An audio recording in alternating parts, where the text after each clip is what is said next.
नमस्कार.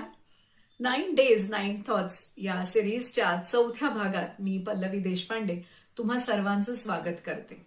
आज मी तुमच्यासाठी जी कविता घेऊन आली आहे ती आहे वसंत बापट यांची जिना.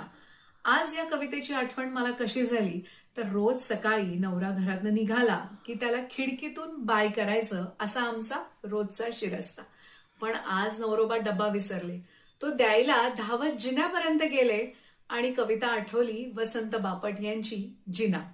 तीच कविता तुम्हाला आता वाचून दाखवते. कळले आता घराघरातून नागमोडीचा जिना कशाला. मंडळी, ही जुन्या काळची कविता आहे, त्याच्यामुळे हे घर सुद्धा आणि ह्यातला जिना सुद्धा जुन्या काळचा आहे. आताच्या टॉवर मधल्या जिन्यांमध्ये ही गंमत नाहीये. कळले आता घराघरातून नागमोडीचा जिना कशाला. एक लाडके नाव ठेवूनी हळूच जवळी ओढा याला.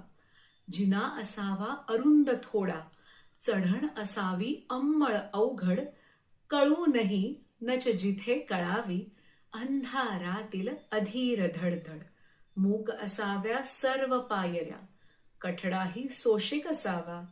अंगलगीच्या आधारास्तव चुकून कोठे पाय फसावा. वळणावरती बळजोरीची वसुली आपुली द्यावी घ्यावी. मात्र छतातच सोय पाहुनी चुकचुकणारी पाल असावी. जिना असावा असाच अंधा, कधी न कळावी त्याला चोरी. जिना असावा मित्र इमानी, कधी न करावी चहाडखोरी. शेवटचं कडवं इंटरेस्टिंग आहे, जरा लक्ष द्या. मी तर म्हणतो स्वर्गाच्याही सोपानाला वळण असावे. मी तर म्हणतो स्वर्गाच्याही सोपानाला वळण असावे. पृथ्वीवरल्या आठवणींनी वळणा वळणावरी हसावे.